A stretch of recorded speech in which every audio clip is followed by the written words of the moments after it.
7월 13일 월요일 한강수의 뉴스 브리핑 시작하겠습니다. 태풍 차놈이 지나가면서 지금 한국에는 비가 많이 내리고 있습니다. 비 내리는 월요일 상당히 좀 우울하기도 하죠. 이런 날은. 그러지 않아도 월요일 날은 일하기가 싫은데 또 출근하기도 싫을 거고요. 비까지 내리니까 곧 다가올 여름 휴가를 생각하면서 비 내리는 월요일 힘차게 출발합시다.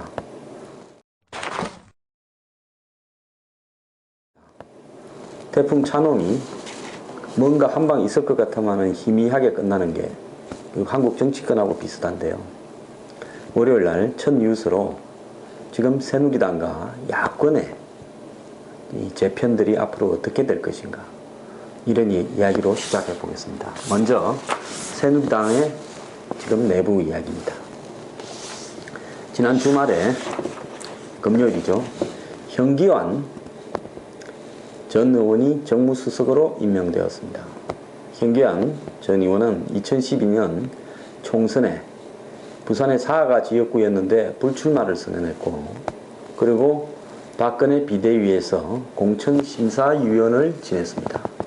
그 과정에서 현영희 의원으로부터 돈을 받았니 안 받았니 해서 기소가 되었다가 무죄 판결로 명예를 회복했고, 이번에 박근혜 대통령의 정무수석으로 복귀했는데요.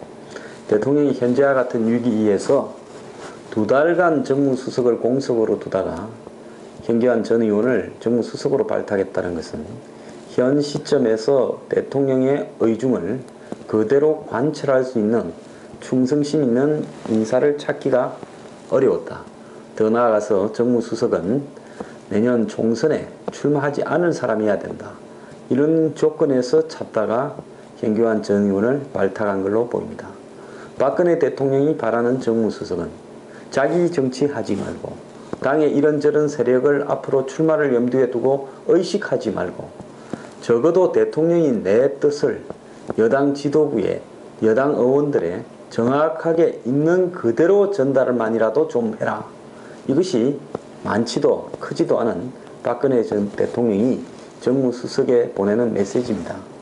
그런데요, 사람이라는 것은 항상 머리가 좀 크고 이래저래 좀 자기 위치가 오르다 보면, 자, 박근혜 대통령한테 머리 숙여서 충성하는 척 하다가 권력의 향배가 어디로 가는가 보고 또 당 내부의 권력자에게 가서 또 그 눈치도 봅니다. 그래서 이쪽 저쪽 다 잘 보여서 박근혜 대통령 밑에서는 정무수석 해먹고 또 자기 권력에는 붙어서 국회의원도 하고 또 다른 권력을 누리려고 하는 것이 대부분의 정치판에 기웃대는 사람들의 속성입니다. 박근혜 대통령이 정무수석을 임명하는데 2달이나 걸리면서 비난도 받았지만은 그만큼 대한민국 사회에, 대한민국 정치권에 쓸만한 사람이 별로 없다라는 것을 입증하는 것이라고도 볼 수 있습니다. 자, 그러면 현기환 정무수석은 앞으로 당청 관계에서 어떤 역할을 할 것인가? 지금 솔직히 말씀드리면 한강수의 뉴스 브리핑은 신문에 나 있는 이야기를 그대로 하는 것은 별 의미가 없다고 보고 있습니다. 그럴 것 같으면 신문이나 그냥 인터넷 기사 읽지 뭘 하고 한강수 뉴스 브리핑 들어와서 보겠습니까? 한강수 뉴스 브리핑에는 솔직하게 지금 정치권 이면에서 돌아가는 내용을 이야기를 하는데 그 목적이 있고 그것이 또 국민들이 알아야 될 부분이라고 생각을 하기 때문에 이야기하는 것입니다. 지금 정치권에는 대통령과 새누리당 지도부 그리고 친이 비박계 간의 권력관계가 어떻게 형성되어지느냐에 따라 가지고 이 대한민국 정치판이 재편이 되느냐 마느냐 하는 이 갈림길에 있습니다.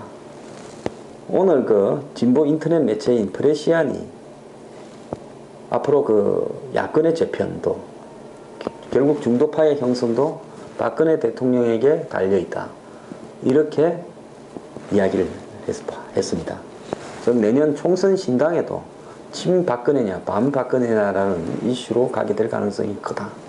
그것은 왜 그런가 하면 박근혜 대통령이 중도의 위치를 허용하지 않는다. 윤석민 의원이 마치 이 대한민국의 진보나 중도의 가치를 포용하는 듯 하니까 박근혜 대통령이 쳐냈다.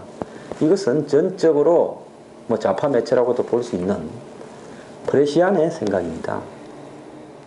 지난주에 한 우파 매체도 박근혜 대통령이 본인의 신당을 창당할 수 있다는 보도를 했습니다. 자, 어쨌든 총선을 앞둔 정계 개편의 키는 박근혜 대통령이 쥐고 있는 것은 분명한 사실입니다. 다음 달 25일이면 박근혜 대통령은 임기 절반을 지나게 됩니다. 즉 8월 25일이 지나게 되면 임기 5년의 절반인 2년 6개월을 넘기는 겁니다. 사실상 차기 대통령이 뽑히는 순간부터 대통령은 전임 대통령은 있으나만 하니까 실질적으로 박근혜 대통령은 지금 임기 절반을 넘긴 시점이라고 봐야 됩니다. 이런 어떤 반환점을 돈 시점에서 박근혜 대통령이 본인이 집중해야 될 가치를 4대 개혁과제, 또 24개 중점과제, 부패 척결 등이라고 제가 말씀을 드렸는데요. 여기에서 과연 남은 임기 중에 국회의 협조를 받아서 박근혜 대통령이 생각해왔던 4대 개혁과제나 24대 중점 국정과제들이 될 수 있겠는가? 저는 매우 회의적으로 보고 있습니다. 국회가 공무원연금 개혁안에서 보여주던 박근혜 대통령의 개혁과제를 있는 그대로 통과시킬 것이냐. 즉, 공무원 노조라든지 이런 이해관계 집단의 엄청난 반발과 야권의 결합, 그리고 국민들의 그 의견까지도 다 포용한 사회적 대타협을 하자. 야권이나 새누리당 지도부는 그런 부분을 선호할 겁니다. 그럼 사회적 대타협이라는 명분 하에 이해관계가 있는 사람들은 전부 죽자고 목을 메고 달라들고, 즉 일반 국민의 대표라는 사람들은 여기에 별 관심이 없지 않습니까? 원래 이런 게 공공선택 이론에서요. 몇 사람이 이해관계가 있는 쪽으로 정부의 정책이 결정된다라는 게 그런 거 아닙니까? 그래서 결국은 이해관계가 없는, 사실은 국민 전체를 위해서 필요한 것인데 국민들은 정작 그 부분에 지식도 없고 무관심하고, 이해관계가 있는 계층은 목을 메고 정치권하고 야합하고, 그래서 계획이 대한민국의 현 수준으로는 솔직히 제대로 될 수 없다라는 것이 제 생각이고요.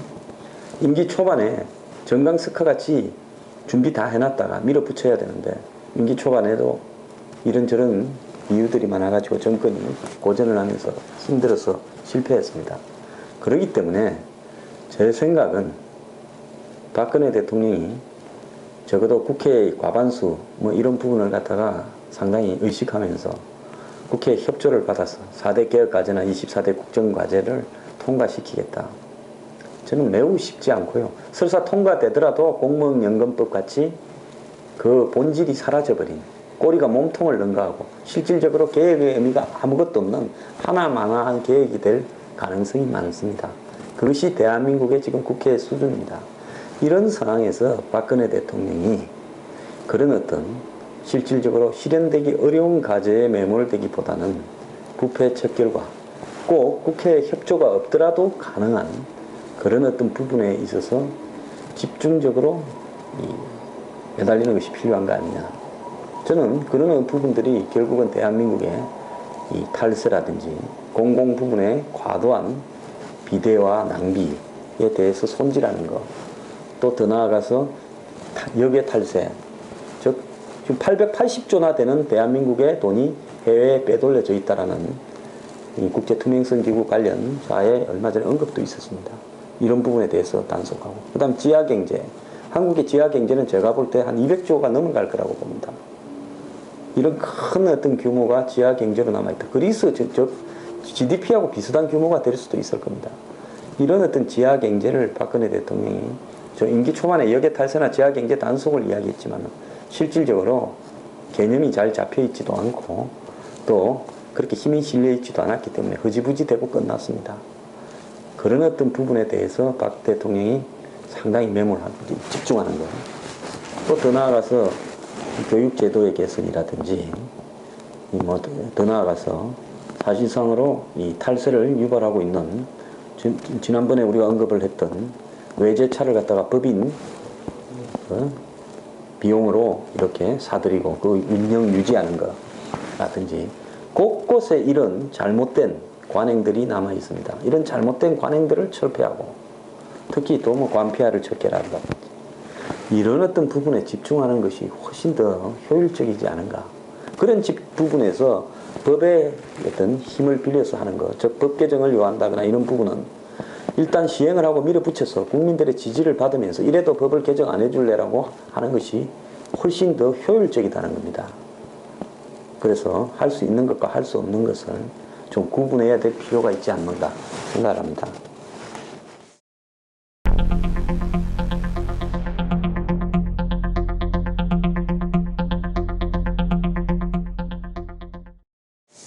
지금 새누리당 내부에는 14일날 의원총회에서 박수로 원유철 현 정책위 의장이 원내대표가 되고, 그 다음에 김정은 의원이 삼선이죠.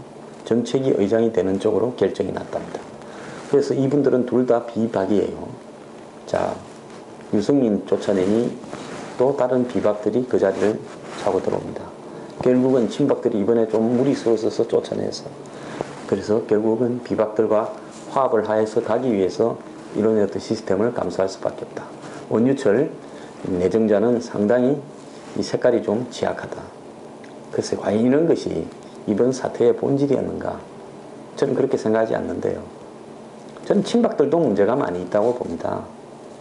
친박들이 꼭 대통령의 리모컨에 의해서 움직이지는 것처럼 보이는 거, 저는 그 바람직하지 않다고 봅니다. 결국 중요한 것은요, 자신들 공천 때문에 친박, 비박이 싸운다. 국민들은 거기에 관심 없습니다. 그러면 당 내에서 어떤 투쟁을 한다면 그 투쟁에 국민들을 위한 어떤 대의 명분이나 가치가 실려 있어야 국민들이 친박을 편을 들든 비박을 편을 들든 하는 겁니다. 자, 그러면 새로 어떤 사람이 문제가 있어서 쫓아냈다면 새로운 사람이 될 때 그것이 물밑에 서로 간에 타협에 의해서, 자, 하나 쫓아냈으니까 이번에는 좀 성격이 좀 유순한 사람이 들어오니까 애를 별로 안 미길 거다. 비박이라도 그래 하자. 그래 그럼 우리 모르는 척하고 있을게. 그렇게 하는 게 아니라요. 유승민을 쫓아낼 때 있었던 문제가 뭐냐? 핵심이 뭡니까? 본인 정치를 생각하고 솔직히 청와대의 대통령의 입장을 깔아뭉개면서 그것을 갖다가 비도덕적 방식으로 당에 속였을 수 있다. 그것이 유승민을 교체해야 될 사유 아니겠습니까? 그리고 그대로 두었을 때는 대통령의 남은 임기에 중요한 개혁 과제들이 실현되는 것이 불가능하다. 그러면 남은 4대 개혁 과제나 24대 중점 국정 과제를 밀어붙이는데 적어도 협조할 수 있는 정책위 의장이나 원내대표여야 된다. 이 부분들을 확인이라도 좀 하고, 그렇게 하겠다고 하고 동의를 해줘야 될 거 아닙니까? 왜 박근혜 대통령이 집권을 하고 있음에도 불구하고 친박의 숫자가 20-30명밖에 안 남았는지 정말 한번 친박들 스스로 반성을 해봐야 될 시점입니다. 그 다음에요, 개각이 있을 수 있다. 문영표 복지부 장관이 메르스에 책임을 지고 메르스가 안정되는 즉시, 메르스는 지금 일주일째 이 메르스 확진자가 나오지 않고 있습니다. 사망자도 거의 없어져 가고 있습니다. 월말께 메르스 종식 선언을 할 것으로 보이는데, 이제 그때 문영표 장관이 책임을 지고 물러나고 박 대통령 이 취임 이후에 아직까지 바뀌지 않은 장관이 농림축산식품부, 그 다음 외교통상부, 그리고 산업통상부, 그리고 환경부, 이렇게 4분의 장관이 안 바뀌었답니다. 그래서 이 중에 일부가 바뀌는 장관이 한 2-3개의 개각이 있을 걸로 보입니다.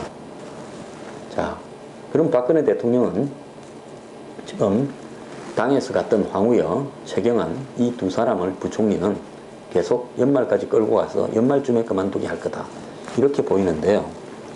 여기서 이제 중요한 것은 이 황교안 총리의 취임 이후, 또 김현웅 법무부 장관의 취임 이후 부패 척결이 제대로 되어 가느냐, 언제 어떻게 부패 척결이 실적을 낳느냐, 이 부분이 박근혜 대통령의 주요 개혁 과제들을 완수하는 부분, 즉 박근혜 대통령 이런 것들을 제대로 해낼 수 있느냐 하는 부분과 밀접한 관계가 있다고 보고 있습니다. 저는 박 대통령이 9월까지 부패 척결에 뭔가 제대로 된 성과를 내야 된다고 봅니다. 9월까지 성과가 나지 않을 경우에 정권이 여러 가지로 위기로 내몰리면서 이 레임덕을 초래할 수 있는 상황들이 여기저기서 발생할 수 있다고 봅니다. 일단 그렇게 되어버리고 나면 그 다음부터는 이 지지율을 회복하기가 어려울 수 있습니다. 지금 새누리당의 친이 비박계에 박근혜 대통령의 힘이 빨리 빠지기를 물 떠놓고 비는 사람들이 많이 있습니다. 그 사람들은 10월 달을 넘기면 박근혜 대통령의 힘이 빠질 거라고 장담을 하고 있습니다. 뭔 근거로 그렇게 생각하고 있을까요? 자, 박근혜 대통령이 결국은 내년 총선에서 힘을 발휘 못하려고 한다면 10월 정도까지도 뭔가를 보이지 못하게 됐을 때 가능하다는 겁니다. 즉 박근혜 대통령이 부패 척결에 나서고 국민들이 박수를 치고 거기서 지지율이 올라가고 그 힘을 바탕으로 또 개혁을 더 밀어붙이고 이런 선순환 구조로 돌아갈 때는 친이 비박이 설 자리는 없어질 거라고 보고 있습니다. 그렇기 때문에 이 사람들은 이런 것들이 잘 안 될 것이다. 즉 첫 번째 그 신말이인 부패 척결이 제대로 되지 않을 것이라고 지금 단정을 내리고 있습니다. 그 말은 무슨 말이냐? 정권이 출범한 이후에 여러 차례 온갖 종류의 부패 척결을 하려고 했지만은 단 한 번도 제대로 이 본질에 접근하지 못했다. 그렇기 때문에 이번에도 역시 그러할 것이다. 그렇게 평가하는 걸로 보입니다. 근데 과연 그럴 것인가?